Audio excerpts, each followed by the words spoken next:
Hi, this is Sanford Green, artist on Runaways, and you're listening to 11 O'Clock Comics.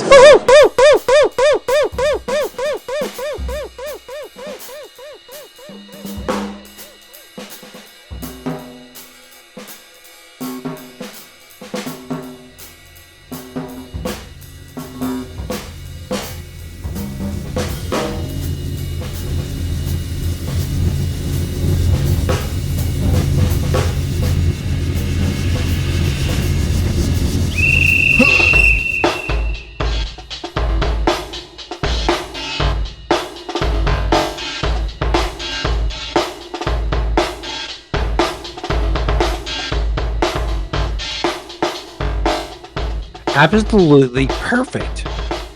As usual. Wow. Yeah, as usual.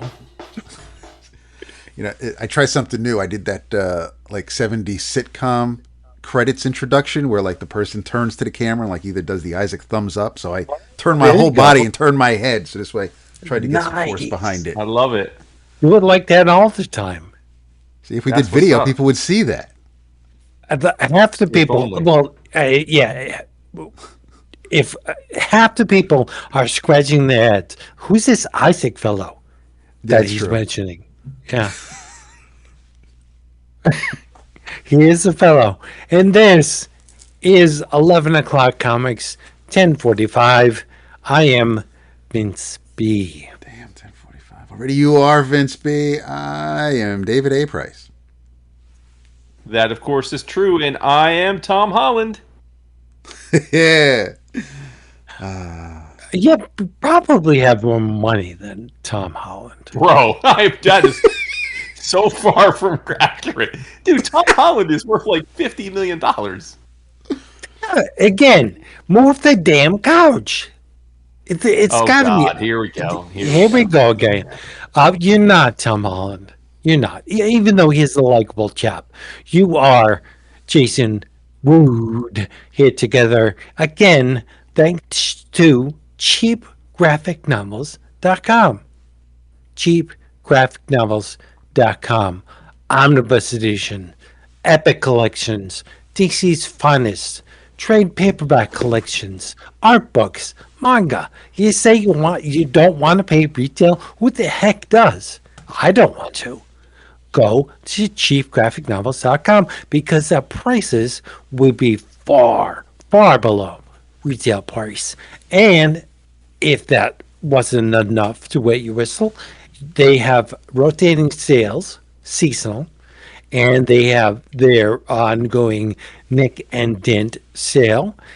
And they also have, what is it I'm looking for? Specials. They have specials like Beneath the Trees, Where Nobody Sees Artist's Edition hardcover for $104.99.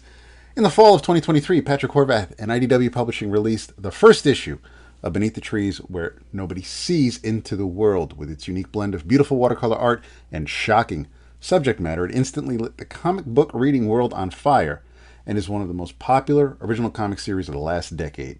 Readers were captivated by the story of anthropomorphic serial killer bear Samantha Strong and couldn't spend enough time in the beautifully rendered town of Woodbrook.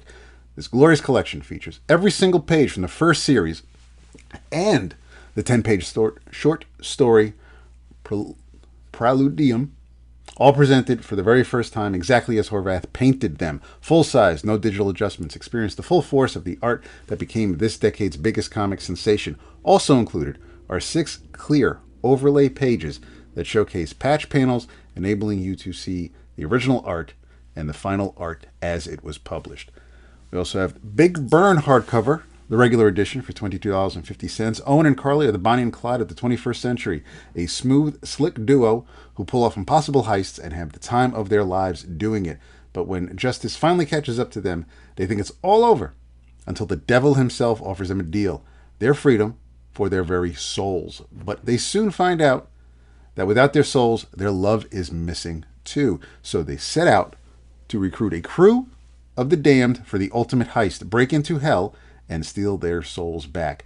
Joe Henderson and Lee Garbett invite you on a thrilling journey to a hell you've never seen before, a place perfectly designed to give people hope so that the devil can torture them with it when he takes it away again and again. That's right, hell is a casino, and even the greatest team of thieves, the house always wins. For fans of Ocean's 11, Inception, Lucifer, and Out of Sight. And finally, DC Finest Green Lantern Hard Traveling Heroes trade paperback for $23.99. One of the greatest eras of Green Lantern comics begins in this DC Finest collection, marking the handoff from the classic Gardner Fox John Broome era to Dennis O'Neil and Neil Adams' groundbreaking reinvention of the series that paired Hal Jordan with Oliver Queen, a.k.a. the Green Arrow. Collects Green Lantern stories published between July 1968 and March 1971 from the pages of Green Lantern numbers 62 through 82, The Flash number 191, and World's Finest Comics number 201. And those are your specials for this week. Nice. Well nice. said, sir. Cheapgraphicnovels.com. Go there.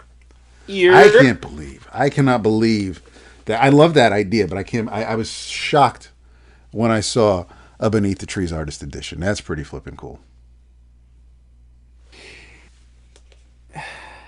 Yeah. That's my reaction. I know you love the artist editions.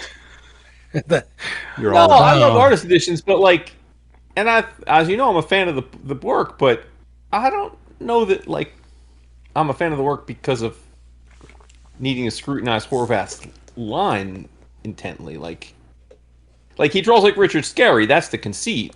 Well, right, but what I find interesting about this particular book is that we're seeing the watercolors. We're not seeing pen and ink on Bristol, and that's being reproduced. We're I haven't seen too many color artist editions.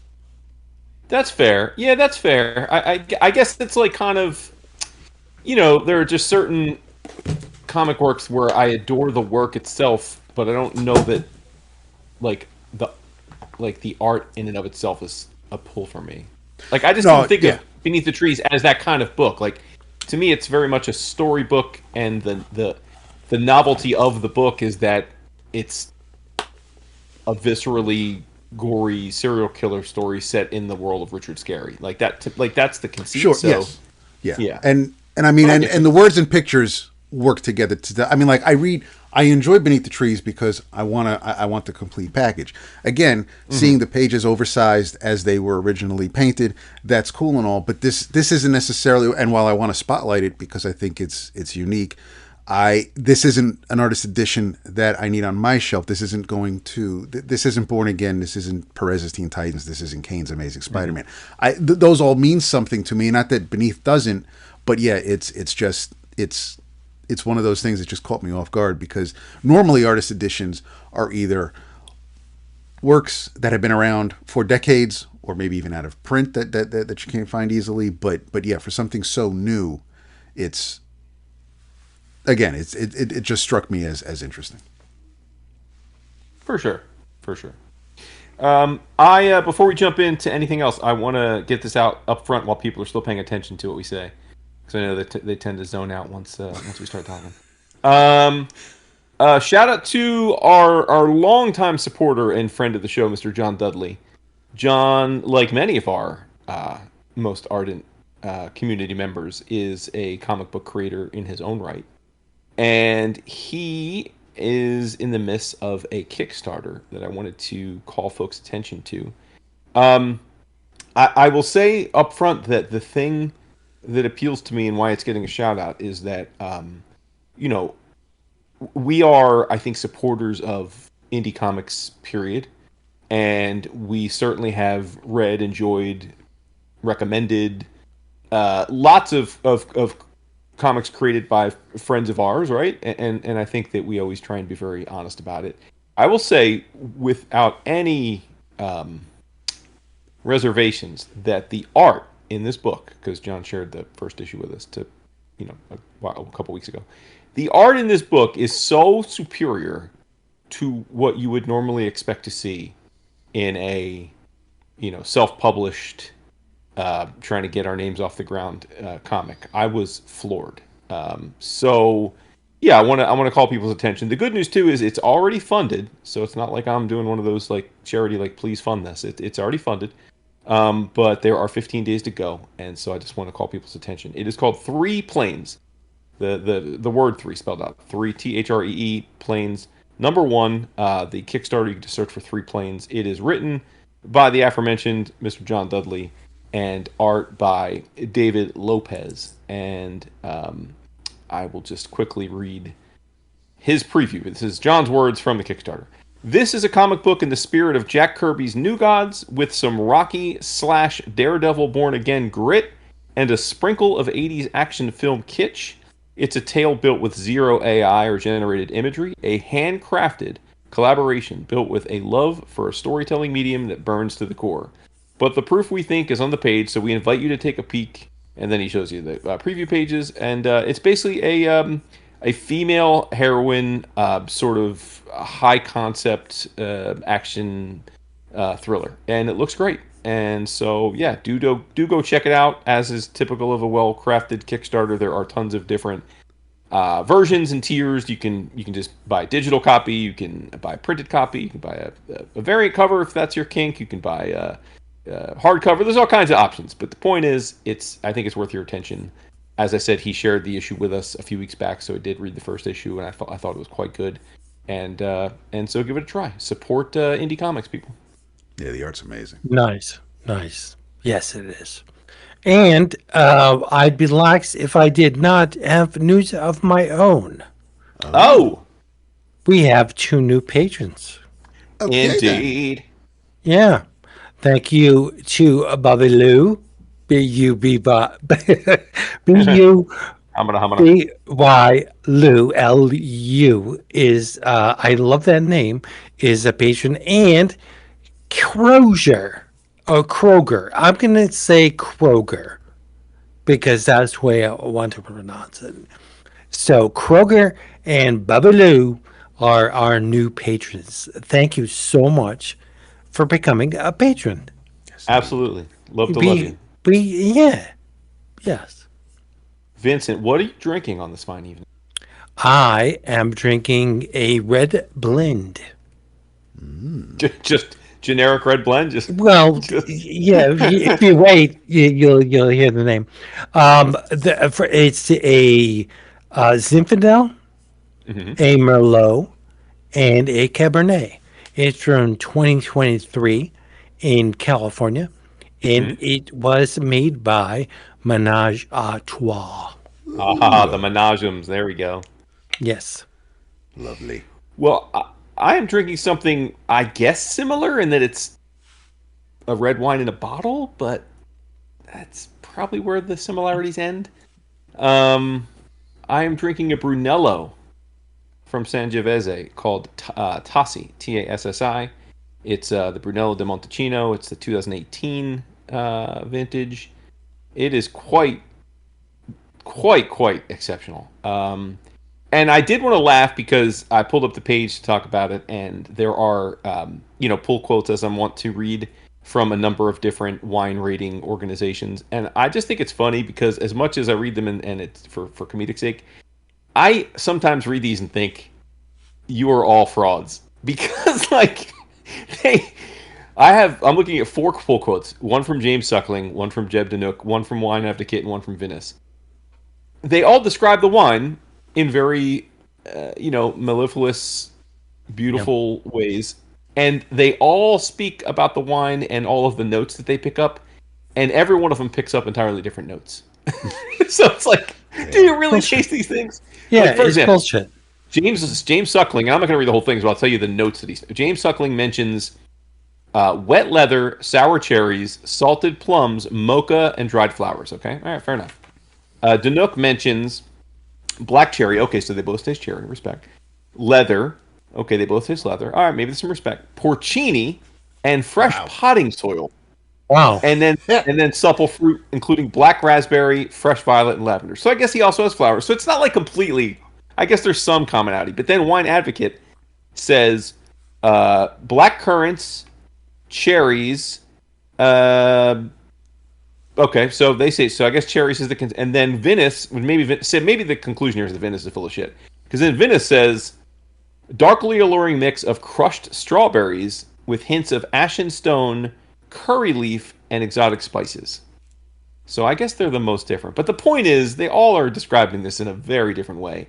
At the end of the day, it is a powerhouse, delicious, very, very strong, full-bodied Brunello that I highly, highly recommend if you feel like treating yourself.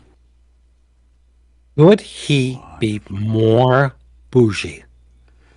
Oh, for sure. Oh, No, please. I don't think so. I know he people way bougier than me. Like if I'm bougie, they're bougie times 1,000.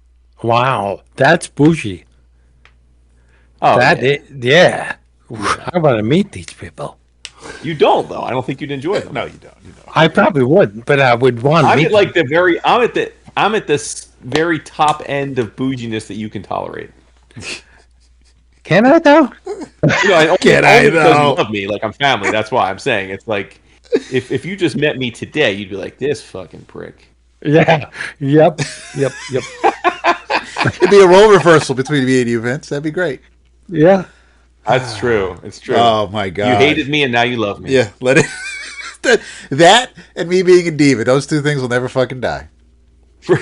Neither one are true, but they won't die. For the new listeners, way back in episodes, the first like 10 episodes, you could clearly hear that Dap wanted nothing to do with it. Yep. He was like, "Why is this guy on our Chris show?" too. Yeah, Chris too. Lord. But I think I won Chris over pretty quickly though. It took a while to warm up. Dap to warm up to me. Oh, well, it takes a while for Dap to warm up to anyone. Mm-hmm. So that's true. That's true. But once you're in,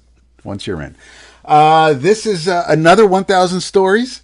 This one caught my eye because right there in big block numbers, 16.5% alcohol. Wow. This is a Cabernet Sauvignon from California, from 2022. At 1,000 Stories, what we craft and pour tells a story of curiosity, of seeking next adventure. Our icon, the bison, symbolizes the spirit of roaming the frontier. Let's see. This is rich with flavors of strawberry compote, mocha, vanilla bean, and toffee. It's an elevated journey with depth in every bottle, and embark on a new adventure. It leans more dry. It's not. I kind of wanted something. I wanted something with a punch, which is fine, but I also was looking for something maybe just a touch sweeter, and not syrupy sweet, but not just so. This isn't bitter. I wanted something a little smoother. This is good. It's not harsh. So it's fine for what it is, but it wasn't. I took a gamble, and it's fine. It's drinkable. I'm not complaining about it. Just I had my sights set on something different. So I'll try again next week. But for now, 1,000 Stories is still hitting it for me. I'm enjoying it. We'll see if the 16.5% alcohol by volume does anything for me by the time we're done. Damn, everybody's gonna be turnt tonight. My favorite words, turnt. You love that word. He does. I do. The best. I love it. Yep. You, by the way, Vince, your heart might sing at this, but I was catching up with my lovely wife at dinner, and she's planning a little trip out to Cali with some of her girls, and was like, and she was just telling me that she was zeroing in on the weekend after New York Comic Con because she knows that obviously I'll be descending upon Gotham that weekend of Comic Con. And then she was like, I was thinking about it. She's like, I know Vince probably like isn't up for the hectic nature of the New York Comic Con these days. She's like, but am I going to ever see him again? Oh, well, she leaves her window open, like just a little bit. You got to get crude now. You got to be crude. See, I know. As you may remember, our bedroom is about 35 feet above ground. So I got a big ladder. A big ladder. Fair enough. Good for her. Good for her. Yes. She may see me. She may not. She may. All right. Fair enough. I read. Yes, I'm going first. I read some. Shocker. You say that Jason is always first. I'm never first. What are you talking Oh about? my god! Sometimes Bro, are it's you rare. senile? What universe are we living in? Listeners, Listen, no, please it's- chime in it's- and it's- explain no. to Vince that he is twisted. Vince is 90% of the times you kick off the episode with what you read. Jason is maybe a 5%. I'm like 2. I rarely start us off, but This is all you facts, yeah. you by far, Vince, lead us off more often than not. Thank you, Dad. Yeah, well, do the research, people. Show Yes, them they that will. they're wrong. You have 10. You have over 1,040 episodes to check out. Right. This is true. Okay. I read some Batman. Some. Okay. It's surprising that I had never, and I will hold my breath until the end, and I will tell you which one. But one of these I had never read before. It is Batman the Demon Trilogy, written by Mike W. Barr and Danny O'Neill. Yeah, it's pretty good. Art by Jeremy Bingham, Tom Grindberg, Norm Breyfogle. Color art by Bingham. Eva Grindberg is, I guess, the wife of Tom, and Breyfogle, with letters by, and if this isn't a heavy hitter in the letter section, I don't know what is. Letters by John Costanza, Gaspar Saladino, and Ken Bruzenek. What? Nice. Love Ken. Yes. Yes. Nothing wrong with Ken. The Batman it contains Batman Son of the Demon, Bride of the Demon, and Birth of the Demon in ascending order year-wise. So, Son of the Demon, I did not know this, but Son of the Demon is the first Batman graphic novel. Yeah. Yep. That's what they say. Yeah. And it's all Ra's al Ghul. Son of the Demon, which was again written by Barr, who, with Jim Aparo, created. Go ahead, Dad. Created Ra's al Ghul. No, created the Outsiders. And The Outsiders. Yes. Yes. So, what is the Son of the Demon? Well, it's Batman teaming up with Ra's al Ghul to thwart a weather-controlling satellite. What it really is about is Talia al Ghul is married to Bruce Wayne. Not they're shacking up, or they're having sex, or they're friends. They're married. Consent in the Al Ghul world is dependent on the woman. Ra's had married the bear years previously, so Talia becomes pregnant. Okay, which sets Batman off, and it's like we haven't seen Batman this way possibly ever. He's Hard for me to believe that the world's greatest detective, one of the smartest people on the planet, wouldn't remember to have multiple Layers of deterrents protection. in place. Well, they were married. He agreed to it. He's like, okay, Oh, he married. wanted the kid. Yeah. Oh, okay. That's Well, kinda but crazy. he didn't know that she would be pregnant. But when she tells him, he doesn't put up a fight. He's like, oh, that's awesome. I'm gonna be a daddy. That's cool. I'll raise him how I was never raised. Right. It also deals with Cain, a child raised by Al Ghul who thinks Ra's is responsible for his parents dying in Hiroshima in World War II. So he kills Ra's wife, Melisande, by pushing her into a Lazarus pit. There's much more to it than that. Kane is allied, quotes, you can't see me, but I'm making air quotes, intentional, to General Yassid of Galatia, who would see his country not subservient to America or the Russians. So Kane kind of forces the issue. It's all very biblical at times. It's a classic Batman whodunit. Point is, Talia lies to Bruce. She lies to him that she tells him that she loses the baby in the struggle. But we know better, don't we? We do.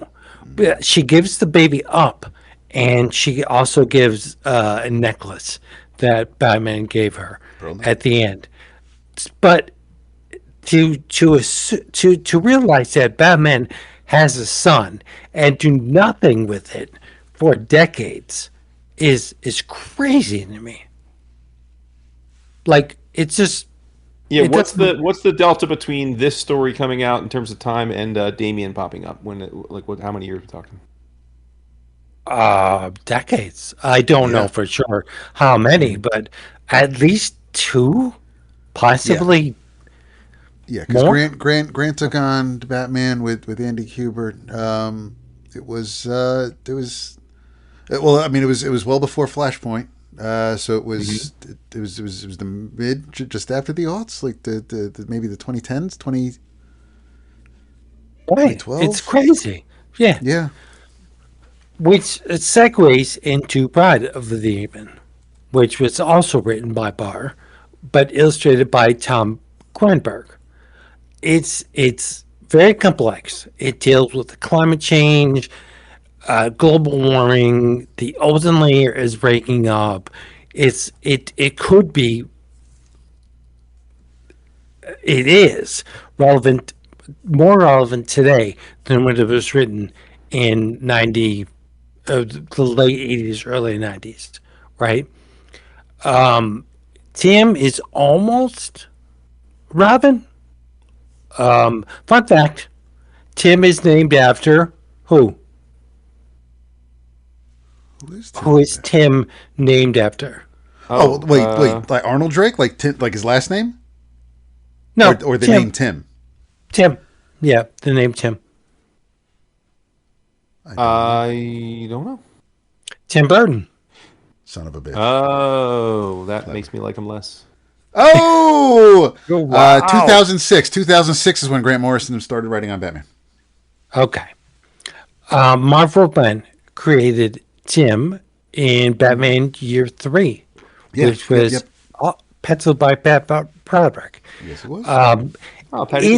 It's weird because it's about this Dr. Carmody and his son Brant, and Ra's al Ghul is at the center for this one too. He uses the Lazarus Pit to rejuvenate a starlet.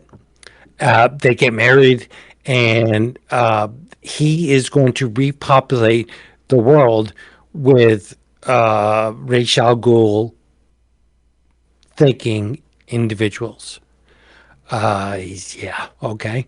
Talia and Batman Baker, Dr. Carmody is crucial to Raish's plans, but he kind of flip-flops in allegiance here and there. But Raish woods him back with the Lazarus Pit. That's all I'll say about that. Raish and his men, Ra's al Ghul and his men, invade the Batcave. Let that sink in.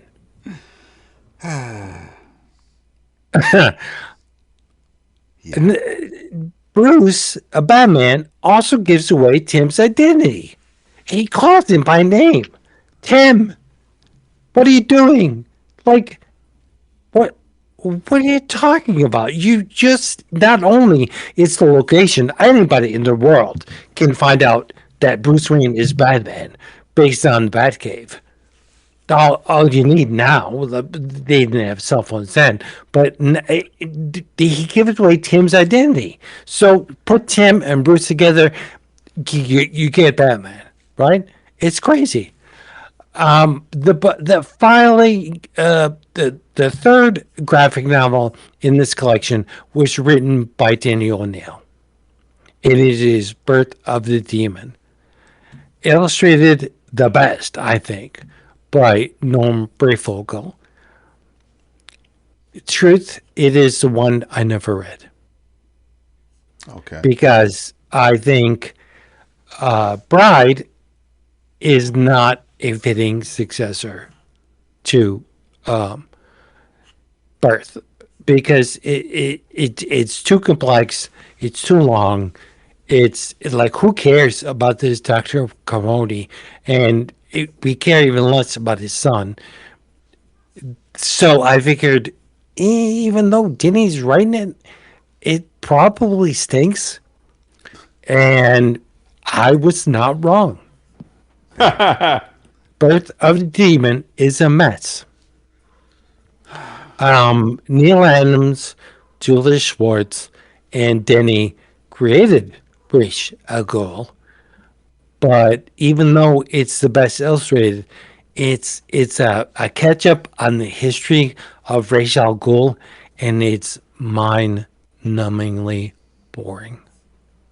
It's again, it's too long.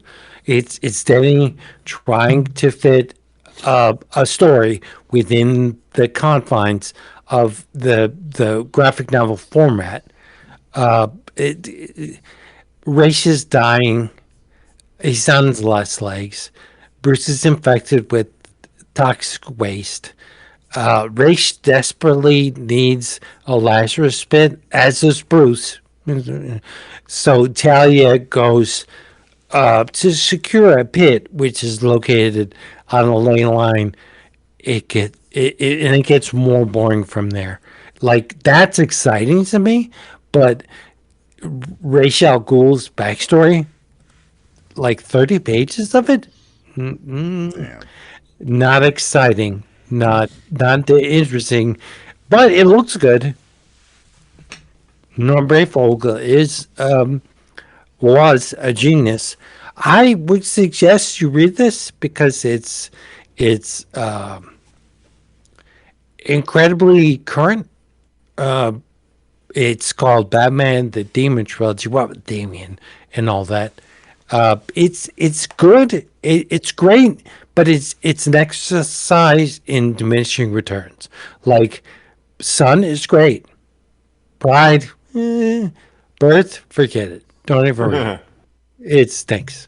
Yeah. And it hurts my heart to say that the Denny O'Neill story stinks, but it's not fun to read. It's not. Sometimes it do be like that, you know? Yeah. You had didn't you have a game, a project for this episode? Oh, I didn't know we were going to do it. You never responded.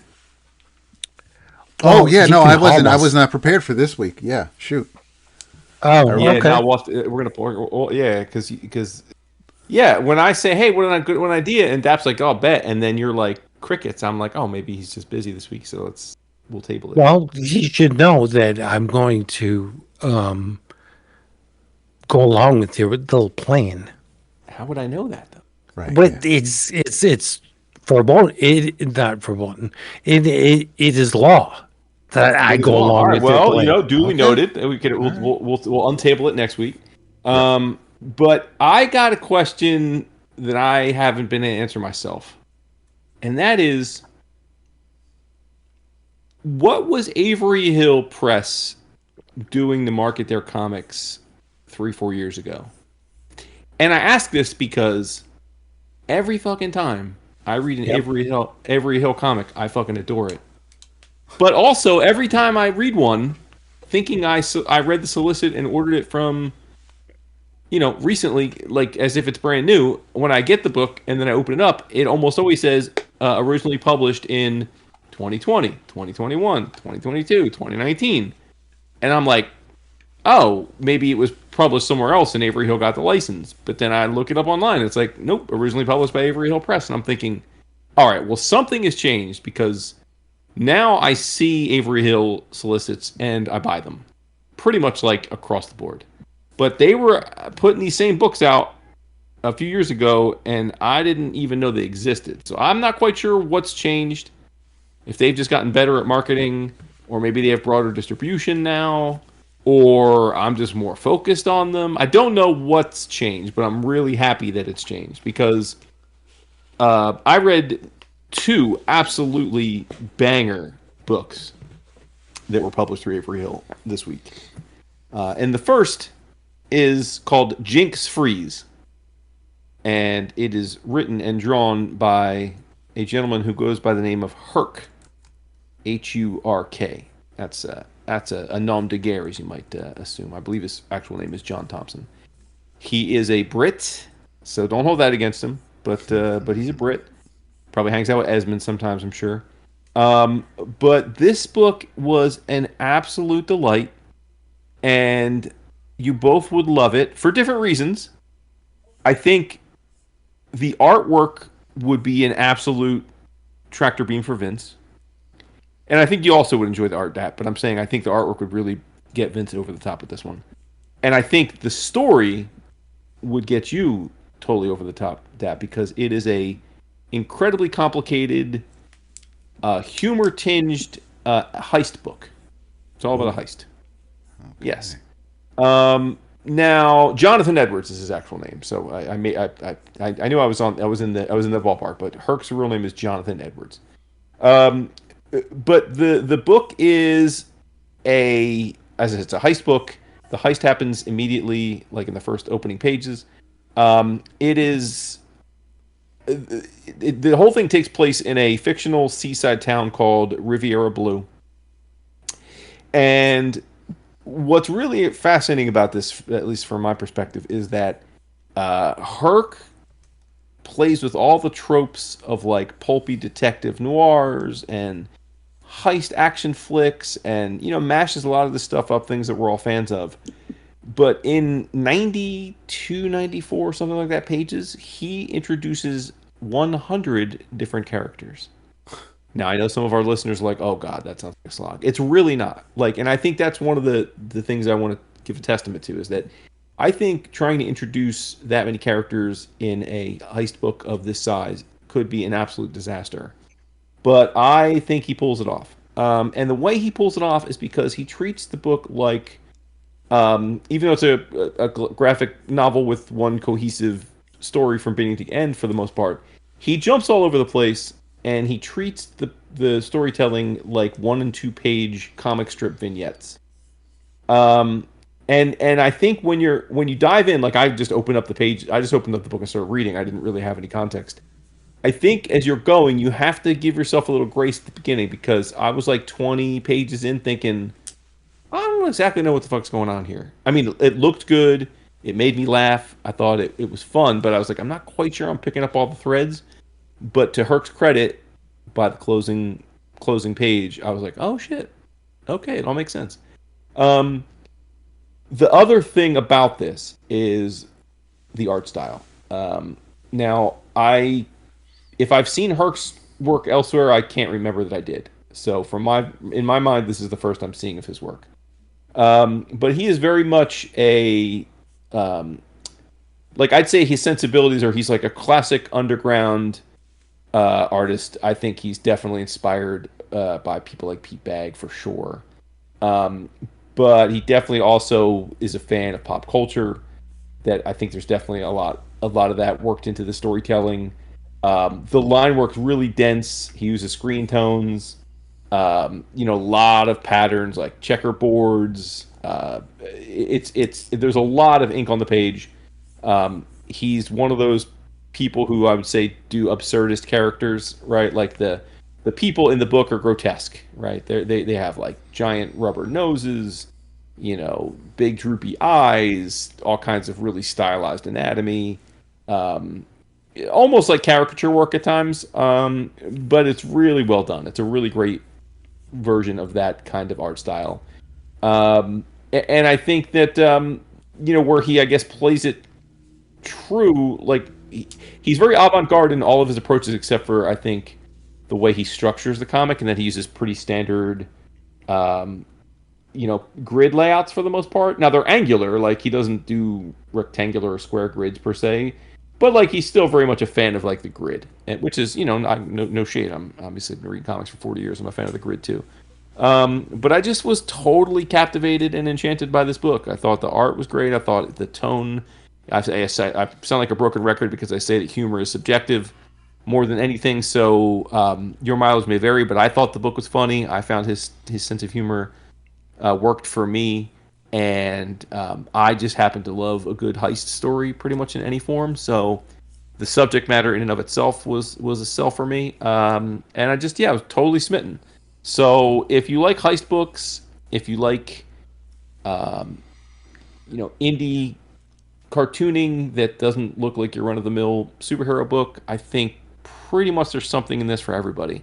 So please do keep in mind when you're placing your next order at Cheap Graphic Novels this delightful little book called Jinx Freeze, and it's pretty cheap. I think it's $16.95 cover price, so probably like 12 bucks. I do not see it at CGN. Oh, come on, Max. Come on, dog. Which is odd because they do carry Avery Hill books, because Curses they also publish, and I noticed. Well, it just came out, so maybe he's got a restock or something. I don't know. Maybe he had the original version. I don't know. Point being, always try and find it from Max first. But if you can't find it from Max, it can be found elsewhere, and it's worth your attention. Yeah, one website says it was released in 2021. Yeah, that's what I'm saying. The original, when I opened up the book, it said originally published in 2021, and I'm like, oh, huh. Interesting. Yeah, it does look good, though. I'm checking it out. I like it a lot. Sweet. Mm-hmm. Wake up, Vince. So, I was. I decided. I saw. I don't know if it was Reel or TikTok, but there was there's someone I follow, Tessa. She was talking about if you like Absolute Green Arrow, then here's some other Green Arrow runs you may not have checked out before. So I'm like, all right, well, let's see if I'm going to learn something new today, and I did, because she recommended Chris Condon's unfortunately short-lived Green Arrow run, which basically consists of two trades, because 2 days after the first trade was released, DC was canceling the title. So I read both trades. The first trade I'll talk about now. I'll talk about the other one later. It's called Freshwater Kills. Chris Condon is your writer. Montos, not the Beast Mortals, but Montos is your artist. Adriano Lucas on colors, and our good friend, who we haven't met yet, Hassan Otsmani Lahu on letters. And this story, the art, I wasn't familiar with Montos before this, and I like it a lot. It's not it's different than what I've seen on other Green Arrow stories. It's not Albuquerque, it's not Hester, it's not Adams, it's just at times it's almost like a Great Morrow feel to it. It's not necessarily pretty. It's a bit Montos likes playing with shadows a lot. There's a lot of action that happens with shadowed figures, or the character will be with the depth perception will be in the background, and the shadow might be in the foreground, and that's the act. I like the way they played around with things. But this is post. I believe it's post Absolute Power. You can kind of just jump right in, because I wasn't reading.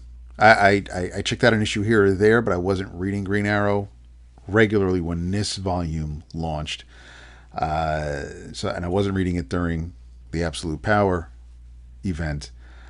So this picks up right after it, and there's a short little conversation between Batman and Ollie, because Batman's trying to figure out if they can trust Ollie again, because he was working Waller from the inside during Absolute Power.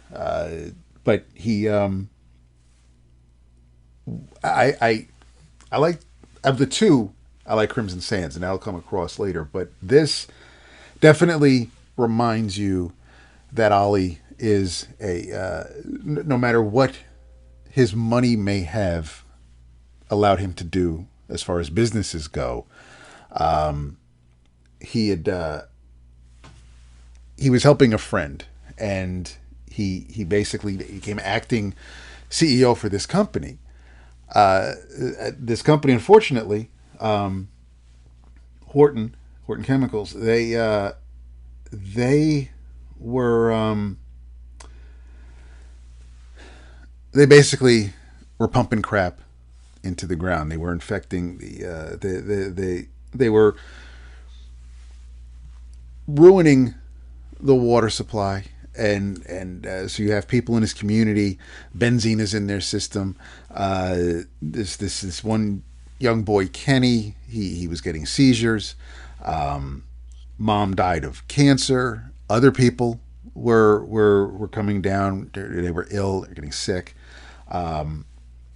And there's so people connected to this company, the bigwigs, they're dying. They're being murdered, and you think it's just one particular, not necessarily a serial killer, but one person with an agenda. Spoiler: it might not be one person, and the way this plays out, because again, Ali, being who he is with his politics, man of the people, worrying more about justice than the law. He basically he's living solo. He's yes, Dinah, he's with her, but they're not. He moved back to Star City, and kind of just getting reacquainted with himself. And we're introduced to a detective, Lena Benitez, and she's kind of cute. And I don't know if were Dinah not in the picture. I don't know. Well, yeah, I don't think she and Ollie would necessarily hit it off, because we find out in the second volume when they actually met. But yeah, Ollie is just Ollie's got some words for the other bigwigs of this company. He even though his signature was on some things, he was trying to help a friend who was sick. I thought he was doing the right thing, and obviously that didn't go well.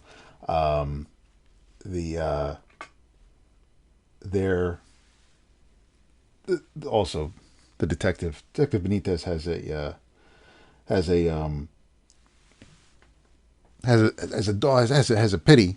a pit bull, and the dog's name is Arrow, actually, and which of course Ollie thought was sweet. He's got a fan, but apparently the dog came with the name, so he runs fast, which is why I guess the original owner called him Arrow. But again, the conversations characters have in this story feel real. Ollie feels I like the quips. I like the attitude Condon gave him. Definitely reads like a Green Arrow comic. It actually the look of it and the subject matter definitely reminds me of some of those old World Finest serials from the late 70s and early 80s that you would have Green Arrow kind of dealing with. Nothing world breaking, no one trying to move the moon, no one trying to, rob everybody of their money, just more or less real issues that people face that you can't necessarily solve with a bow and arrow. But the following this mystery, the way each chapter is broken down, with going from the past with the people that Horton Chemicals ruined, with the present day, and seeing how it all kinds of melds together, is done really well. Again, Montos' art, everybody has a different look. It's not a dig towards Dotson or Lee. None of the women look like they don't look twins. It's not a bunch of triplets running around. They don't all look the same.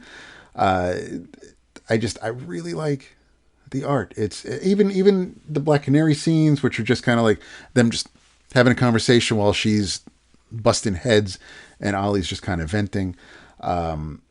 It all just feels real familiar to me, but it also feels like an honest to God Green Arrow comic. It's not like, this was the launch of a new series or Chris Condon's tryout book. It works really well. He's got a good handle again on the character, which I appreciate, because I have read some bad Green Arrow comics over the years, but this story and the other one don't fall in that category. There's there is some tension, there is some drama, because it is Green Arrow and things don't always go his way, or the way he expects them to. You're not quite sure if everybody's going to make it out alive of his stories, but it's the atmosphere this particular story gives off. It all makes sense. Everything, there's nothing that just comes out of the blue. There's no Deus Ex Machina. There's just it all pretty much just, it's not formulaic at all, but it makes sense. The way everything plays out, the way Ollie reacts to things, and how he continues to try to fix things, and even when people are butting heads and refusing his help or blaming him for things he had no control over. He rolls with the punches, obviously. But yeah, it's a real good introduction to Condon's work on Green Arrow. Again, as short-lived as it was, but I really did enjoy Freshwater Kills, and yeah, if you do like Absolute Green Arrow and you haven't read a whole lot of Green Arrow, you ignored me over the years with Archer's Quest or the Kevin Smith run, or you unfortunately may have read Green Arrow Year One by Diggle and Jock. Like this is pretty much, this is a Green Arrow story. These 2 volumes, the Chris Condon Green Arrow stuff. That's what I would recommend if you're not too familiar with Green Arrow, even if you haven't tried Absolute Green Arrow yet. But if you want to know more about this character, I would definitely seek out the Condon work. Nice. Yeah. Chris Condon, he's like in the to be determined for me. Like, I've read some things I've liked from him. I've read some things I haven't liked. I don't feel like I've got his name doesn't direct me yet, like one way or the other. Like he's not like, I get that. I'm just I need like to read. I need to consume a few more stories from him to decide which side of the ledger I think he leans on for me. That makes sense. Mm-hmm. Interesting. Excuse me? Interesting. Yeah. Interesting, yes. Yes. Indeed. Yeah. What else you got, Vince? I read, not because I delivered the paper of the same name, but it did get me to pick up the trade. It's called Grit. Yes, I was a Grit salesman. Gotta get a Grit. Salesperson. Written by Brian Wickman. Illustrated by Kevin Castaniero. Love Kevin's work. Yeah, it's amazing. Colored by Simon Gough and letters by Micah Myers. Now, I opened the book, and staring me in the face is a giant troll ass. As a naked troll ass. As it were. As the creature pisses on a tree. Not only a tree, but a tree with crazy pentagram-like sigils carved in the wood. I'm thinking, this is a book for me. I'm home. It goes by really, really quickly. I think it's 3 issues. It's published by Mad Cave. And Oh, yes. I had this one pulled off. Yes, I want to hear about it. Barrow is known as the Ashen Bastard. He is brought in because the woman is a farmer and she's having problems with her trolls. But troll piss is like the best fertilizer that can't be bought on the open market. It's incredible. And all of the trolls are turning up dead. So she brings in Barrow to see like what's the deal, right? So Barrow kills a lot of stuff in these two issues. He kills many goblins in great detail. Not only, a stab, but a cleaving of the head or the arm or in half, or it's a bloody mess. It's really violent. So not for the kiddies. He stumbles upon a doomsday cult, black mass type thing that, to the surprise of even the people that are initiating the mass, actually works. Like the mass bears fruit, and crawling from a trench is a giant, multi-limbed, many skull featured big blood thing. Barrow kills that, and I'll say kills temporarily. Read the book, but something is still amiss. See, Ashen Bastard's mother was not a nice woman, so he's been thought of as a pariah as a result. So you get this character that is brought in to solve problems, but on the one hand, on the other, is not liked by many.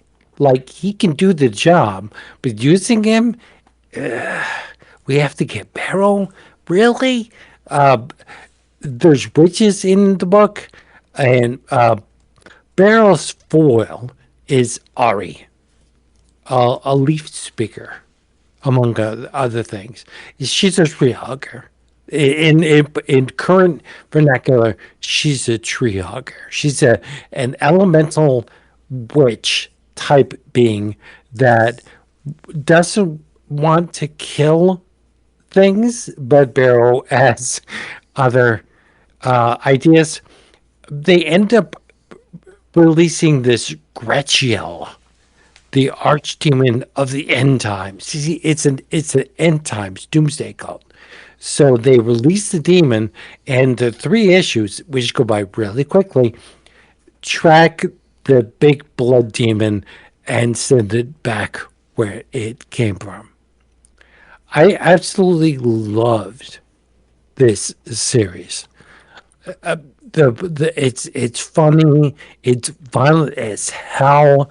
They're in typical John Byrne style.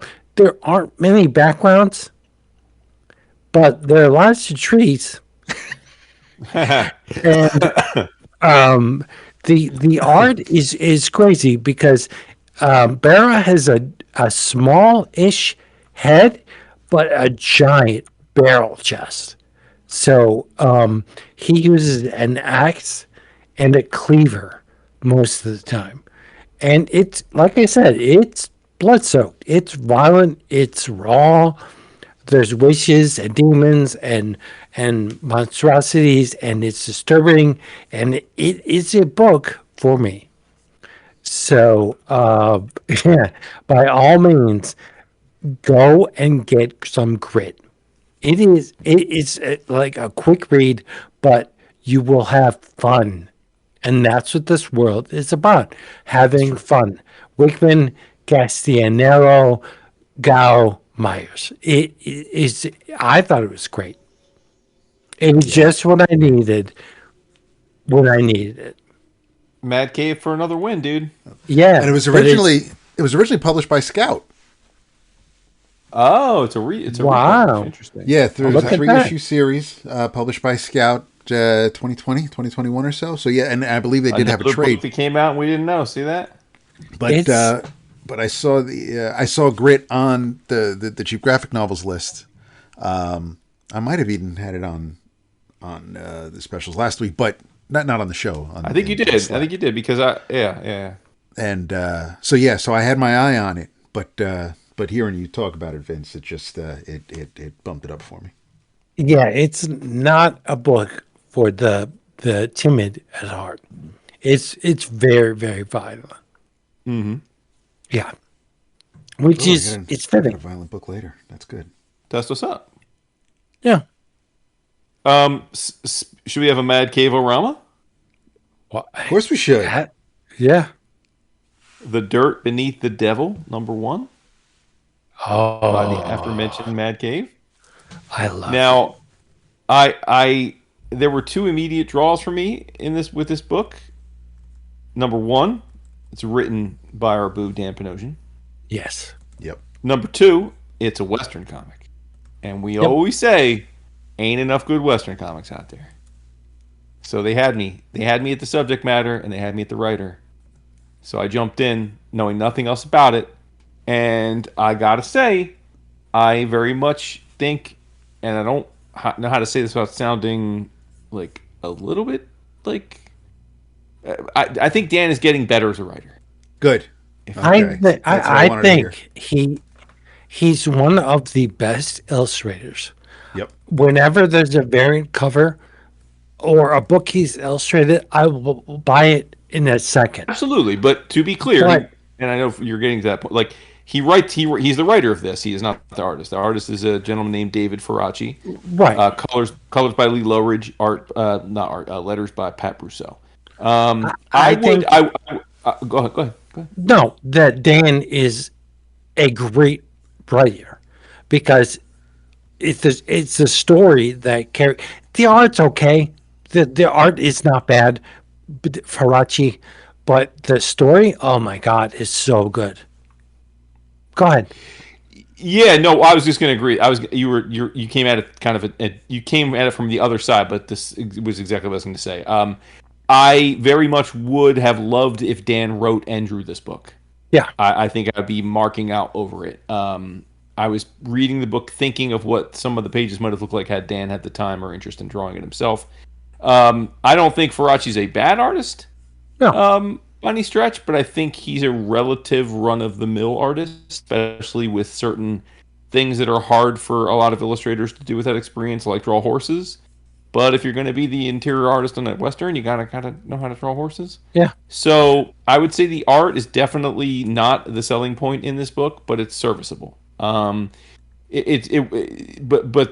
agree with you. I think the Dan crafts a very good narrative. The premise is it's an old west town in Missouri, Kansas City, Missouri, 1891, and a young woman is coming to town to hear the reading of her father's last will and testament.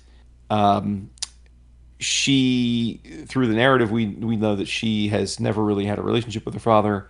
After her mother got pregnant, she left this Wild West to go to the city, and this girl was raised in the city in a very, sheltered way. And she ended up going to Cornell University, which in 1891, that's quite exceptional for a woman to have attended Cornell. So she's extremely smart, and she's a city girl, but she's coming out here to hear the reading of her father's will. And we just basically, the first issue is basically the setup of that, her arriving into the town, her meeting the lawyer who's in charge, who's seemingly hinting at maybe will be her love interest as well. She meets other members of her father's family that she's got really no relationship to because he remarried and had other kids.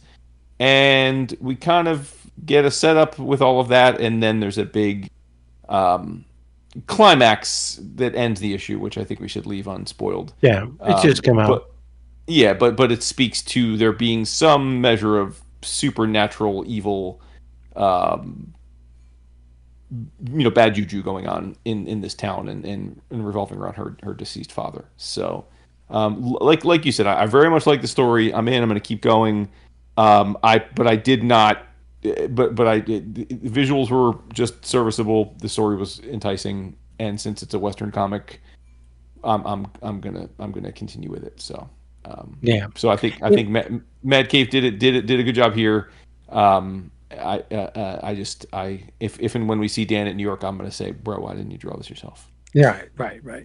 The problem is that June's father, William, was a complete bastard. Yeah, Where he as many handpicked. rich Western pioneers were apt to be. Right. He had a lot of money, and there's only one way to get that much money. He handpicks the horse that June will travel upon on the track that William made when traveling to his farm. That made him all the money. So he's telling her, as part of the will, you're going to ride this horse, you're going to make this trek, and then you find out what you're going to get.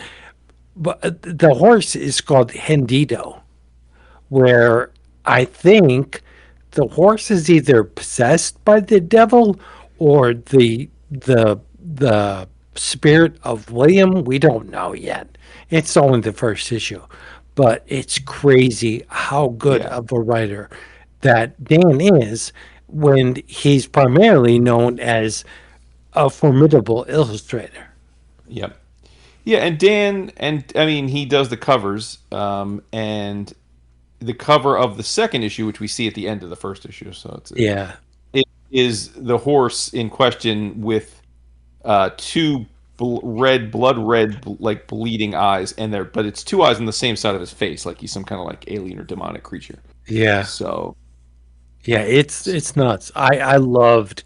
I thought maybe the art by Faraci was better than it should have been, but it is a Mad Cave book. So if this was Dynamite, it'd be some schlub, right? But I thought David's illustration work wasn't all that bad. Like when you have Dan pulling the strings, I'm sure that Dan said, "All right, this is going to be a 9-panel grid or a 7-panel grid. Do Right. this and make the window, like make her pull the sash over, like we see in the book." So a lot of the stuff that falls by the wayside is covered because Dan is such a great illustrator. agreed. Oh yeah, who knows? Who knows? When we have had Dan on, we'll talk to him. David, did you read this? Not yet. I have it. Yeah. I have it on tap. It is. Oh, so good. Good. Yeah, don't blink because Mad Cave is like rising in the ranks That's what I'm saying. daily. Yeah, On the daily, yo, on the daily. How about that? for real. The second, or volume 5, the last of Chris Condon's Green Arrow. This, called Crimson Sands. This one hits me a little harder. I'm partial to this one because there's flashbacks to hard traveling heroes, but in the sense of the speedy drug issues. And so Roy is hanging out with Ollie, and they literally crash an event at a museum, and because they're battling Count Vertigo, they come in through the skylight up top, and they take care of business. Vertigo is apprehended, and all the patrons at the museum for this event applaud our duo. And there's one person in particular, Albert Noyce, who which is an unfortunate name, but he wants to meet Green Arrow, and he appreciates the work he's done. And but Green Arrow wants nothing to do with him. Ain't shaking his hand. He's like, "You're a farmer, bro. You're a bottom feeder." He's just ripping into this dude who he's just met, and Homeboy's like, "Well, those accusations were a lie. I was cleared of any wrongdoing. But if people want to abuse the drugs that I make that are meant to help them, it's not something I can help." So no, he's like, "Yeah, it's not my problem. I just give people the gun. It doesn't matter where they point it." So Ollie and Roy leave the event. Actually, no, Green Arrow leaves first. Arsenal is kind of hanging around, just hobnobbing a little bit, and almost apologizing for Green Arrow's attitude and brutishness. But again, we're left with an uneasy feeling about Noyce, and so Ollie and Roy having a little bit of a conversation. They're hanging out for a bit until Roy decides to head out, and as he's leaving, there's a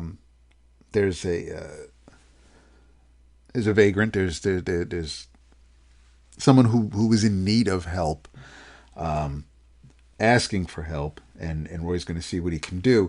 But for some reason, like, he just got a flashback. He sees this dude who appears to be just strung out and trying to cope, and that kind of triggers Roy, and he just kind of, it's almost as if he's disgusted, and he begins to walk away, and this other dude is coming running towards him. We see him in the back of the panel, the background, runs into Roy, gets knocked down, and just keeps running.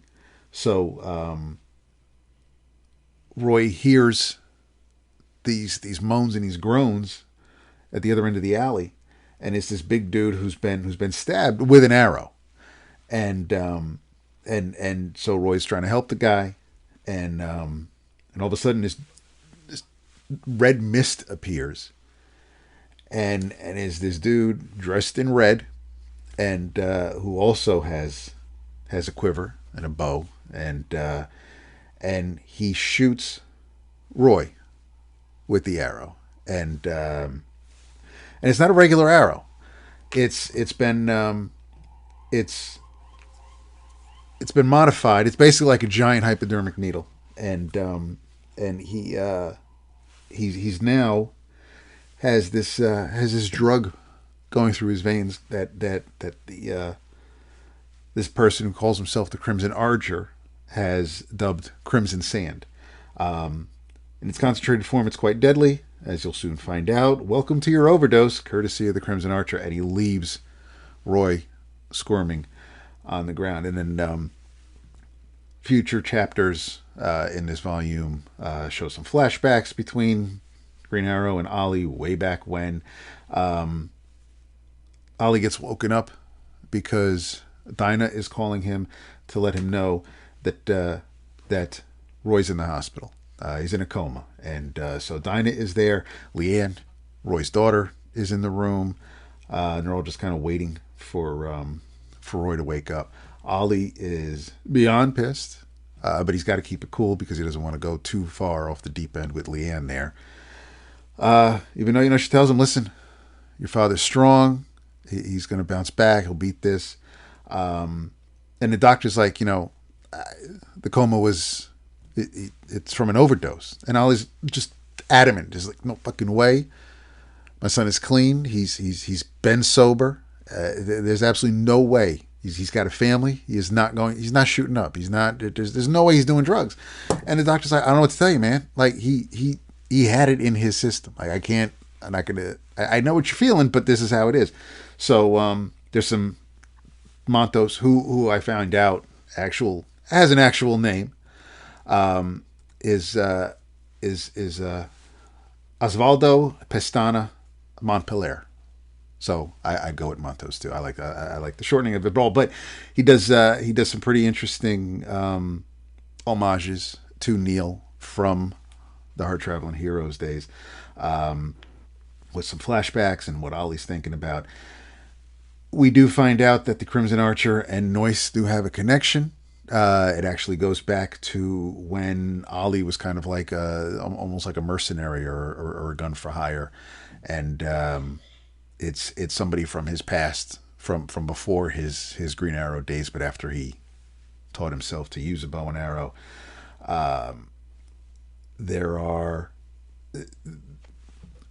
They do get to the bottom of why the Crimson Archer is shooting people with the Crimson Sand and what everybody's trying to deal with. It's a lot more street level than the previous volume. There are when Roy comes to, he makes his way to the roof of the hospital. He's not suicidal or anything. He just had to get out of the room. Leanne, because she had stepped out, she comes back to the hospital and sees her father's bed empty and starts freaking out. And then she and this is something else about Montos' art. Like there are panels in here, there are scenes that like you'll have a page or two of Green Arrow like racing across rooftops or swinging through the Star City, and you'll see him like trying to climb up over ledges, and he's not Superman, he's not Spider-Man, he's just not leaping over things. Like you actually see him like straining and you know, pulling his body weight up, and there are grunts and things like that happening. It feels way more real than most other superhero comics do. So you do get pages of just like, you know, of maybe people just, you get panels of people sprinting or running away, or it's not, there aren't just, you know, talking heads, and there are backgrounds here. There are a couple panels that might be blank or just, you know, for effect, but you know, Montos puts the work in on the page. But you when Leanne goes up to the roof and sees Roy and they're chatting for a bit, they then decide to go and do some investigating. So you've got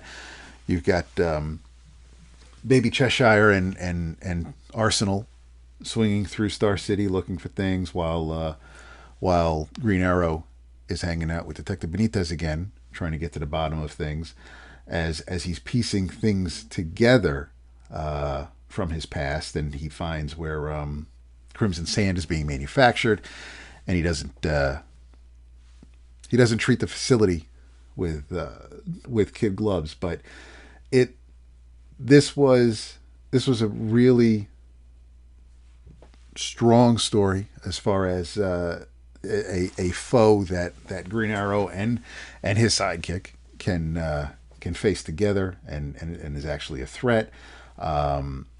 Great little family moments throughout as the volume ends, and then the last story in this volume, the last issue of this run, we find out that when she was a younger girl, when she was a preteen, she actually met Green Arrow. She her mother had died, and her father basically kind of just took it out on her. He was abusive. He was a drinker. She was scared of the dark, so she took her father's flashlight out of his work bag to feel safe, and so that, you know, it could remind her of her dad. And he was livid. He was like, you stole this from me, like, give it back. Why would you take something from me? Why didn't you ask? And he's like, you're gonna, and so she doesn't run away, but she leaves the house, and she leaves the apartment. She goes up to the roof, and here's Green Arrow, just, you know, like not on a stakeout, but just hanging, because he's just going about his nightly rounds, and they just start chit chatting, and you know, she confides in him, and he talks to her, and he you know, explains things, and he gives her a flashlight, and we find out that she had kept that flashlight, and we even see she comes clean in the last story, and says that you know, even though we met on the freshwater case, that's not the first time we met, and his mind is blown, because and so she retells the story to him, and she wants to give him the flashlight back. It was a nice little cherry on top of this Sunday. It was I want to say a touching story, but it hit right, and it just reiterated the characters that Condon created and wrote in these two volumes, and how there is a connection, and these conversations feel like actual conversations, more so than even the dialogue from the Arrow TV show, which could be kind of forced or stilted at times. This read as if people just talking, and as much as they can in a comic book, when you say full names or full superhero names and things like that. There aren't too many nicknames, but there are in here, and which was a nice touch. But great end to Condon's run. I like Crimson Sands a little bit more than Freshwater Kills, just because of the action in it, the whole family effect, and there's a bit more archery in here than there was in the first book. But yeah, it's again, though, because of how close it hit the home for Ollie, with everything that Roy went through in this issue, in this story. It just triggered a whole bunch for me. So yeah, I thought he went out on top with this run. Again, I don't know where he could have gone after this if they didn't cancel the book. I don't know what else might have been in store.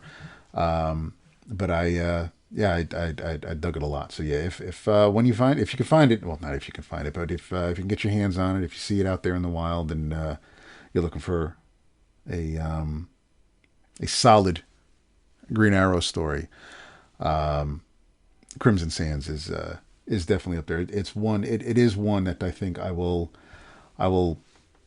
have up there when I think about things like Archer's Quest. This will have a nice home right next to it, even with our Traveling Hero stuff. So yeah, if volumes 4 and 5, I say go for it. But if you had to get one over the other, volume 5, Crimson Sands, is the way to go.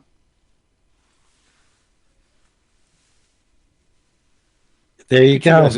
You guys are just walking us down memory lane with these DC heroes this evening. Yes, we're old heads, man. That is true. Truer words. Yeah. Speaking of old heads, I have a DC old head character as well. Shocked. Yeah, stunned even. Strange Adventures, Deluxe Edition, written by Tom King. What? Illustrated by Mitch Gerads and Doc Shaner. Indeed. Remember Doc Shaner actually drew comics? Oh man. He draws the Strange Adventures better than the Mitch does. That's blasphemy, but okay, keep going. I think Mitch. Okay. Letters by Clayton Cowles. It starts off with a map, so you know you're in good hands, right? It's a map of Ren. They're all here. Adam Strange, and where Adam is, Alana is wife, the High Princess of the Urbans, which kind of sort of makes her a Disney princess, right? Oh, because yeah, I guess. No, because this is Marvel. Oh, Disney's Marvel, right? Oh yeah, what are you talking about? In any case, Mitch draws her like Olivia Munn, which is really, really distracting. Really distracting. I'm not mad at that. Olivia Munn's a cutie. Yes, she is. She is, but seeing her as Alana, okay. I mean, okay. Case in point, this is not the Adam Strange we're used to. Yeah. This is a PTSD. Yes. glorified war experiment where the one side becomes as bad as the other side, and it is peppered by there's a meta edge a la Wallywood and Max Toth and Ramona Freydon and Gil Kane, where there's quotes at the end of every issue that kind of sorta remark on what came before. Right? Adam talks to Hal, Batman, Hawkman, Superman, the greatest Superman. So it's firmly rooted in the DCU, but it's not Adam Strange because Adam fought problems with science, and in this book, he doesn't do a whole lot of that. His book tour turns ugly when a dissenter turns up dead, and the dissenter was murdered with a laser gun. So you have a mystery, right? Who do you bring in? You bring in Batman, right? Because Batman could solve anything. But Batman says, whoa, Adam's my friend. No, I can't be impartial because I'm too close. Bring in this guy instead. So he brings in Michael, Mr. Terrific Holt. Fair play and all that. It's a murder mystery. It's a treatise on war. It's so many things where having to separate the Adam Strange I love and this Adam Strange is not a nice person. But one could argue whether the war made him what he was, or he had that in him to begin with. I like to think it was the war, where seeing, your friends and loved ones die on an hourly or minute-wise basis would sour anyone. So I'm thinking it's the war that turned Adam Strange, but this again, it's not a book for kids. It's a Black Label book, which is great because it separates the two, where the traditional who can say, right? But I thought it was great, but I did have to well off the what I know of Adam Strange because I love it. The character is great, but this is not. No, this is not the traditional Adam Strange. He starts off that way, but no. By the time the 12 issue rolls around, he is not the Adam Strange we know and love. Yeah. So read it, Strange Adventures. I read the deluxe edition, and it's been. I read the first issue, and I was like, okay, well, show me something that I don't know. But there's really no hint in the first issue that Adam would turn. Well, read the book. Yeah. Yes. It's really good. And would it have changed my 11 Oscars? Probably not. Sure. But I'm glad to have read it. And right. I think it belongs on everyone's shelf. I was going to get on Mitch because it's a special edition, and there's a passage where Mitch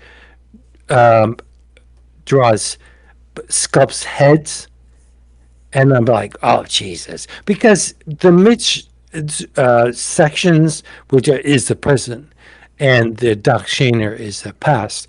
The Mitch sections look very referenced to me, very and it's because of the heads that he uses. He turns them which way in that, and I'm thinking, Wow, what a cop out. Like, no, Corbin did the same thing.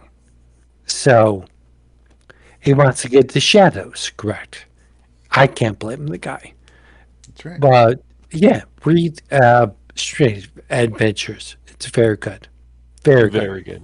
Very Yeah. good. Yeah. Next up is Human Target, Oh, that's a good one. which Even is better. more immersed in the DCU than I thought. Like Yes. that's Well, nice. in the Bwahaha era at that, yeah. Yeah. Yeah, it's all about the Baja. Yeah. Well, and of course our boo Greg Smallwood, of course, doing career best work. Yes. Yeah. It's amazing. So there you go. Breathtaking. The art is just absurd. Absolutely absurd. It's absurd, and now that you mention it, it may be Brett that sculpted the heads. I don't know. Either way, yeah, somebody sculpted heads. Yeah. And solicit our sponsor, cheapgraphicnovels.com.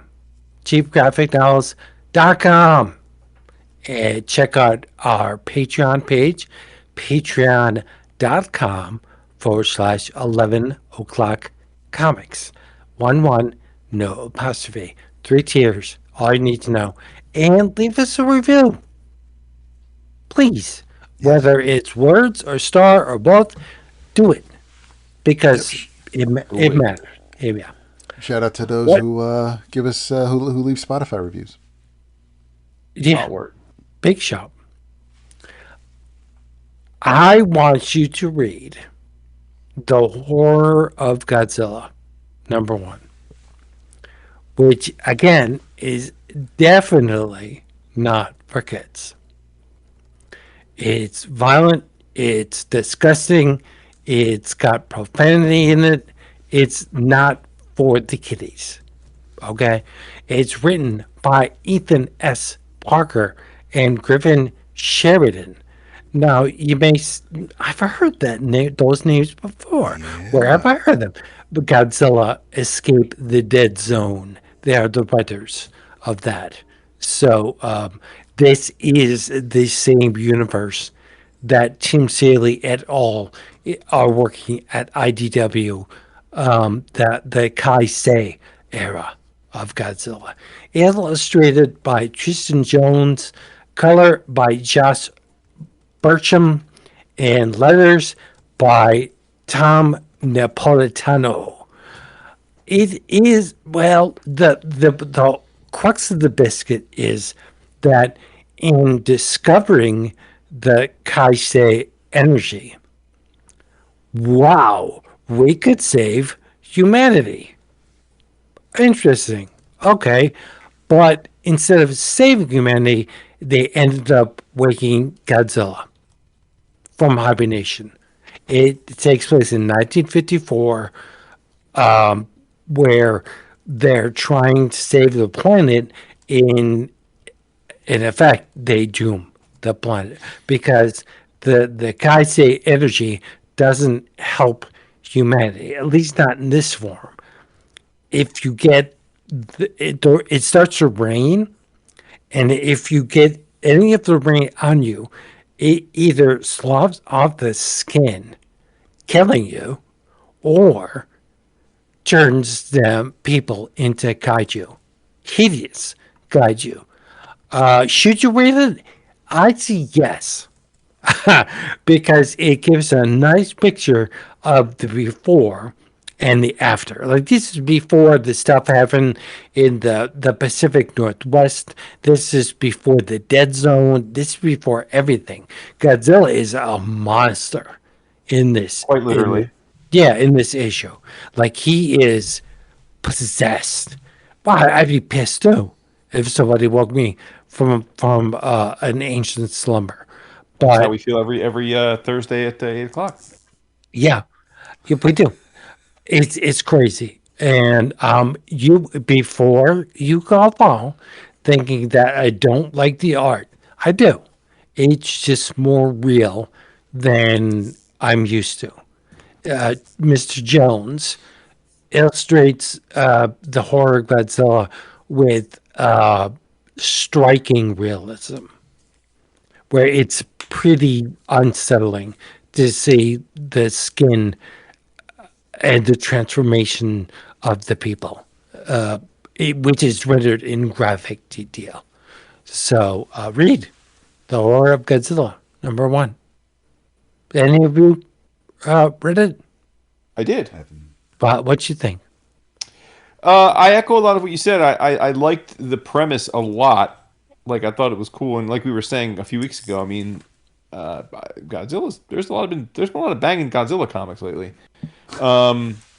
But I didn't like the art, to be honest. The art didn't connect with me.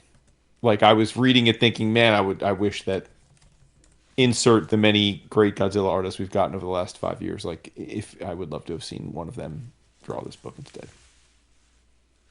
Well, But I very much like the story premise.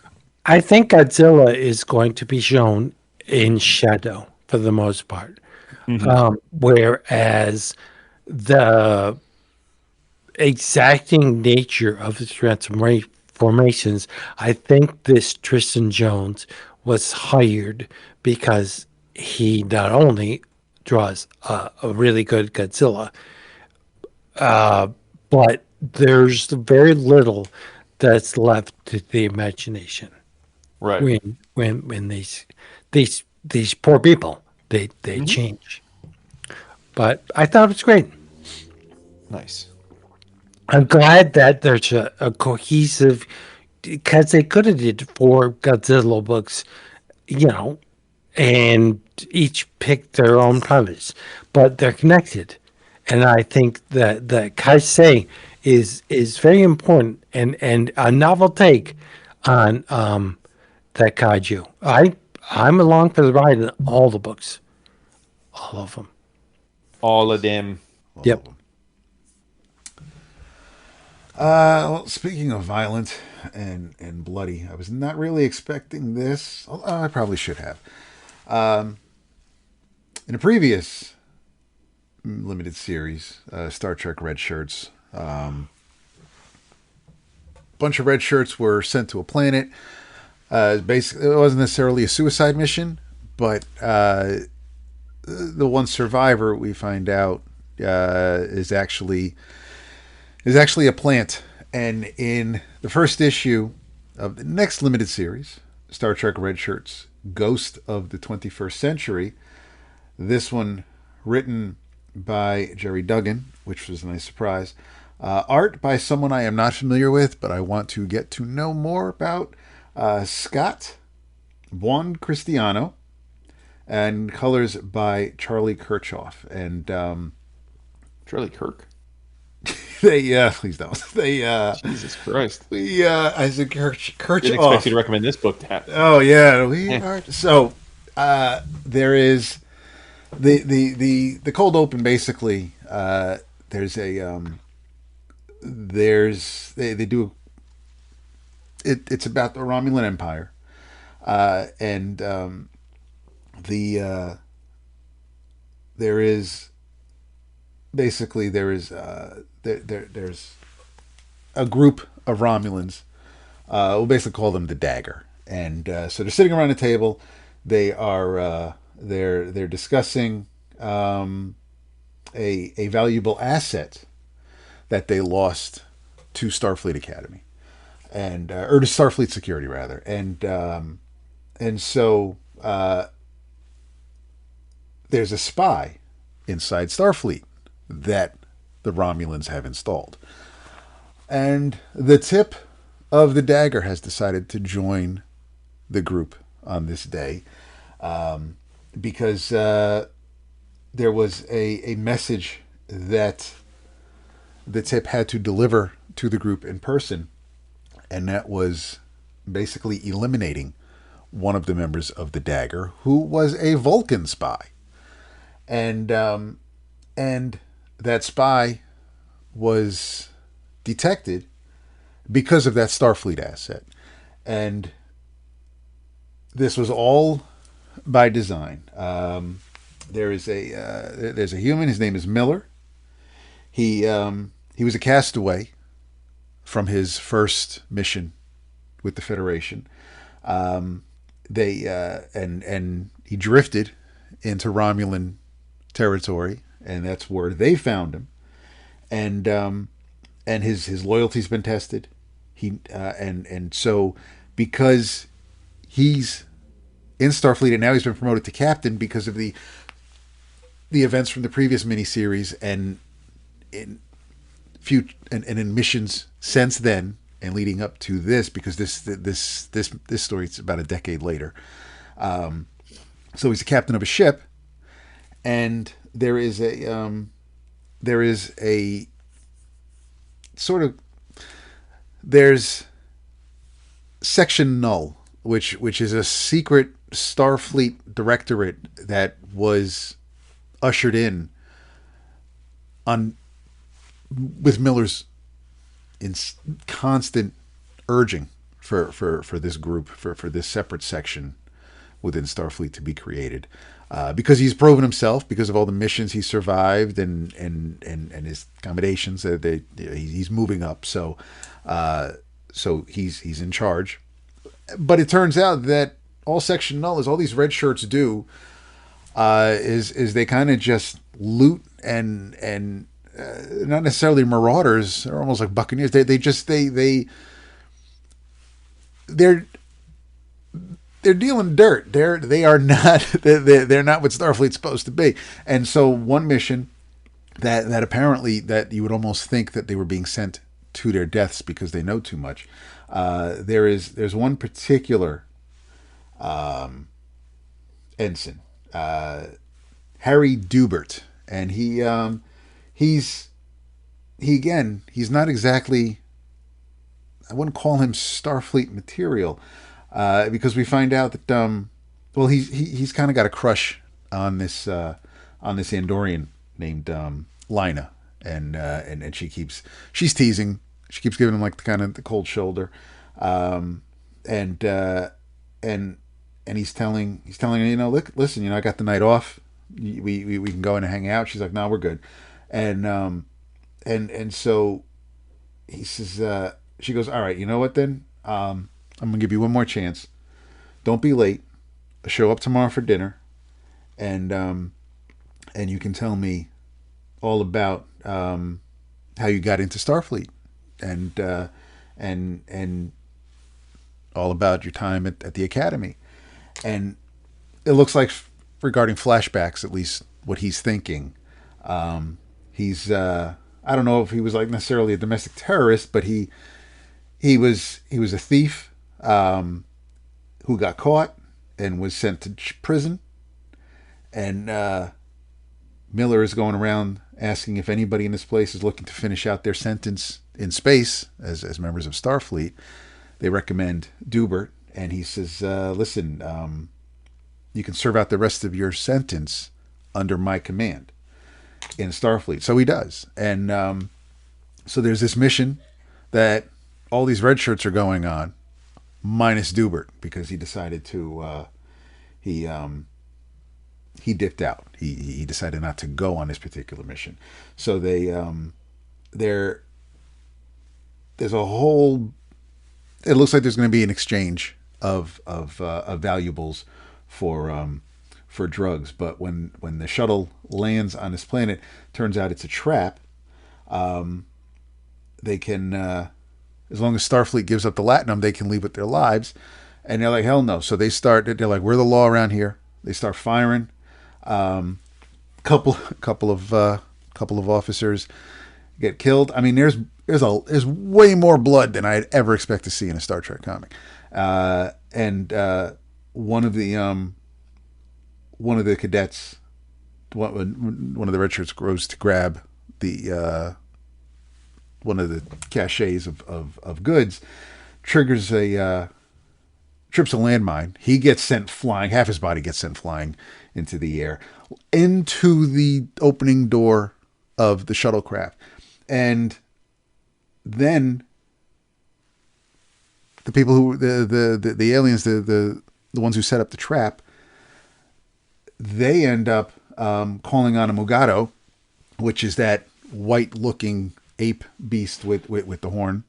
And that thing lunges into the shuttle. It grabs one red shirt by the head, pops it like a goddamn cherry. He's punching, he's kicking, he's clawing through people, and there's more red on this page than again.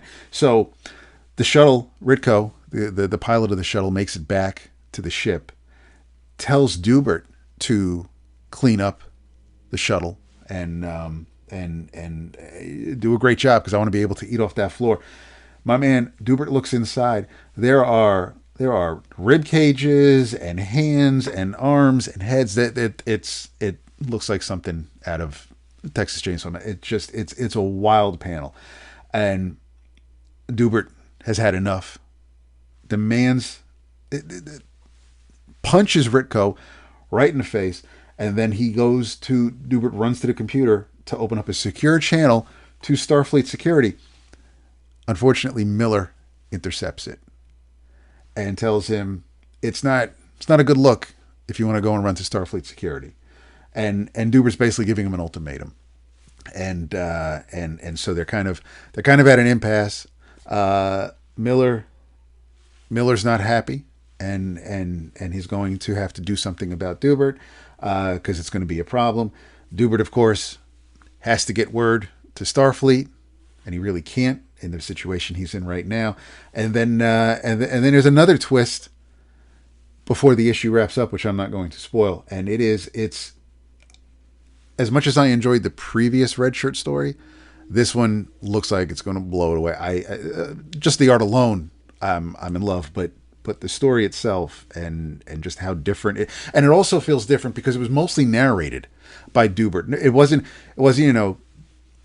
ship's log or ensign's, like it wasn't your typical Star Trek type journal entry where they're telling you the story. That this is basically there is no log. It's just it's Dubert doing like the narrating, and which again makes it feel a little different. So I was hell impressed with this issue.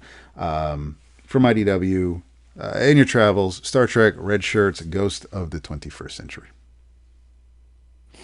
I love a world where you recap page for page the issue, and you're like, I'm not going to spoil the end.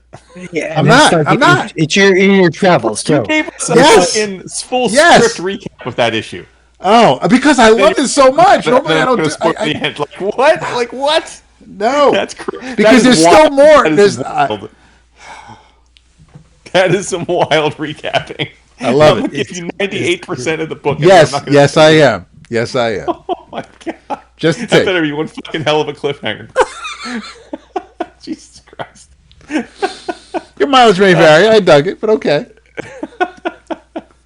All right, in your travels, people, pay attention here because this book is very likely to be my favorite book of the year. Mm-hmm. There's 5 months left of the year. Maybe something will come along. It's a long time. But there's no way this book isn't going to not be in my top 10 because it's currently at number 1. And I don't see another 10 books coming out that are going to push it off the list. So it's going to be on the Ecloskers. It is another Avery Hill book, and as I said earlier in the night, this is another book where, upon reading it, it is absolutely a book of this time. It should have come out this year. It's perfectly timed to come out this year, but as it turns out, it was originally published in 2022, and this is a reprint. But either way, the book is called 2120. It is written and drawn by George Wylesol. That's Wylesol. And it is a 492-page masterpiece that is effectively a liminal space, choose-your-own-adventure graphic novel. Ooh. If you are a fan of Severance, if you are a fan of Backrooms, if you are a fan of Exit 8, there is not a chance on this green earth that you will not adore this book. Like I said, I can't believe this came out in 2022. Now, to be fair, I wasn't really aware of the liminal space, trend or like world of fiction until this year because of Backrooms. But as I understand it, I guess this is not an entirely new concept. It's something that's been around for a while on the interwebs and the YouTubes and the stuff. So I guess this is all part and parcel. 2022 would have been a fine time to do this. but it feels really, really current now because, again, of how successful Severance is and Backrooms and Exit 8 being really awesome films that came out this year. But the premise is fairly simple. It is a schlubby, middle-aged computer repairman is called to an office building to make repairs on a computer, and things are not as they seem. He walks into the front room, and as you might expect with Backrooms fans, it's yellow walls with yellow painted walls with green carpeting, and it's empty. There's nothing on the walls except for like an old nail and a Cat 5 cable that's been ripped to pieces. That's kind of hanging from what might have been something that was connected to in the past, and you have to kind of guide your way through the office. He's trying to find anyone in the office to figure out what computer he's supposed to work on. But as is the case in these liminal space worlds, this building is not what it seems, and he just goes throughout these crazy, wild paths that are, you walk into rooms and they're just cavernous with 50 different doors, and you go into other rooms and there's just furniture upside down. You go in another room and it's just filled with nonsensical items that just make this just are seemingly disconnected. You go down other paths and there's basically demonic creatures that you have to avoid. I mean, it's everything. It really, reading this, it felt like a comics addendum to Backrooms. And it's illustrated in the first person. You are the computer repairman. And it's really masterfully designed. It's very clear in how you navigate. You'll look at a page and it'll say it'll be like, oh, you see a computer, and it'll say like, turn on computer, and it'll have like a little yellow square that'll say 142, and that means if you turn on the computer, you go to page 142. Or it'll say leave the room, and then you just you follow that page. But I read through it 3 times, intentionally choosing different paths, found completely different experiences, and I mean completely different. Like almost nothing happens similarly. And then, in anticipation of talking about it tonight, I went and read all of the book linearly to see what I missed and connect it all. And I will tell you that I didn't need this to have a bigger meaning or crescendo at the end for it to have been wholly satisfying. A lot of times liminal space stories are just kind of about the vibe and the weirdness of it. But to his credit, there is a point at the end, an aha moment, where you find out what the hell's going on. And all I can say is I hope we're as lucky when Severance ends to find out that the same kind of things are going on, because it was really, really clever. I loved everything about this. I loved the art. I loved the fact that I don't think I've ever read a liminal space comic before, and in part because one might argue it's a medium that probably isn't ideal for liminal space, because comics are about illustrated storytelling, and liminal spaces are obviously about big, weird, empty spaces that just kind of and that can be kind of visually boring in the wrong hands. But because he crafts it as this choose your own adventure journey, it really works. And there's enough aha moments when you turn the corner, or you open a door, or you go down an elevator shaft, or you press a button, that crazy shit happens. And I mean, there are dozens and dozens of completely out there David Lynchian tangents that end the story and send you back to the beginning. And I just was completely captivated by this thing. And kudos to them for recognizing that they had this in their catalog and that it was a perfect time to re-release it to the world, because I think it would be very well received now. Versus a few years back, and I'm so impressed with this that I'm desperate to go and check out Wylesol's other books, because he's got a few other graphic novels that he's done over the years. So if you a very simple calculus here, if you like Severance, if you like Backrooms, if you like Exit 8, you gotta check out 2120 by George Wylesol, published through Avery Hill. It's fucking great, and it's the favorite thing I've read this year so far. So there's that. Well said. I like it. Well said. I read it. Did I say anything? Oh, you did? When it came out. Damn. I think Wylesol is incredibly prescient, but it became a chore after a while to flip back and forth, and Yeah, yeah, that's what I'm saying. Like, I think the move is to read it once or twice, or well, I did it 3 times, like to experience the craft of the back and forth. But then I really enjoyed just going page by page because Right. once you've done the path a couple times, going page by page doesn't feel confusing. You can follow along with like, oh, this if I had chosen this instead of this, I'd be here on this page instead. And I found the whole thing like in total, the 492 pages to be like really powerful. So is this different than the? Does this? How does it compare to to those Shinga books? Meanwhile, Well, those are simpler. Like those are funny, and they it's just the vibe is different. I mean, okay. this is to his credit, because it's liminal. You're going on long journeys. Like you could be like 20 of your choices may just be taking you through empty hallways with doors and then you may open up a door and it sends you back to a room you had already been in like 30 pages ago, and you're like, fuck.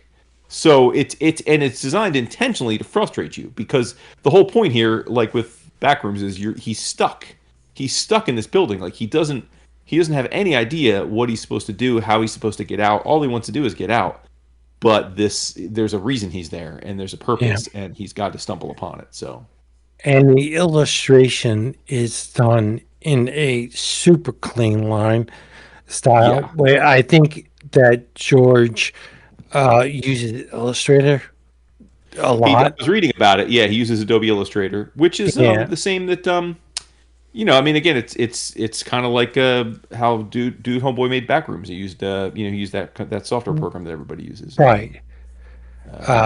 Yeah, I know what you're talking about. The Final Cut, But no, the free one. Premiere Pro. Oh, The, free one. yeah, Blender. He uses Blender. yeah, He made a Oh, movie using Blender. Yeah, okay. Blender. Yeah.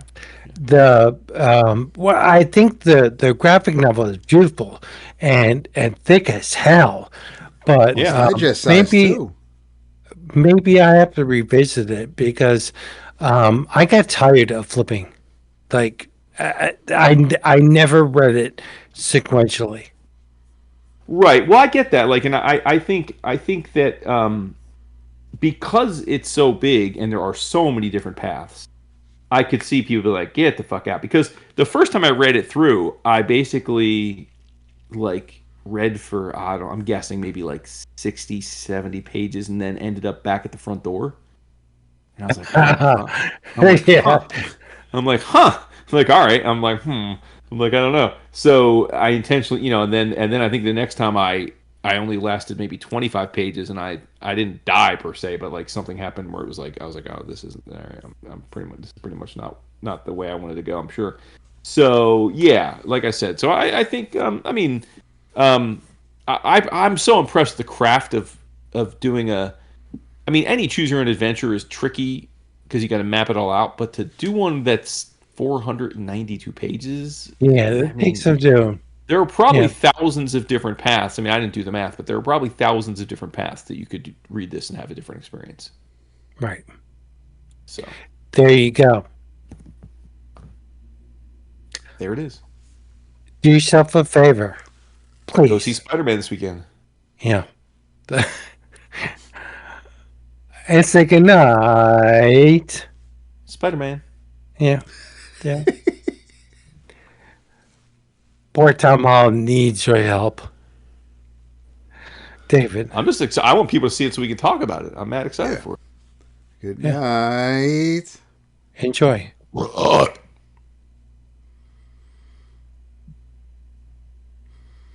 David. see that Super Mario Galaxy is streaming now. I figured you'll watch it now, Vince. One of these days. Yep. Divorce I heard it Part was 2 trash, is out but now. but if it's free, I'll watch it. Yeah. Yeah, same. Yeah. Yeah. There you go. And we love you so much. So much. That's it for that one.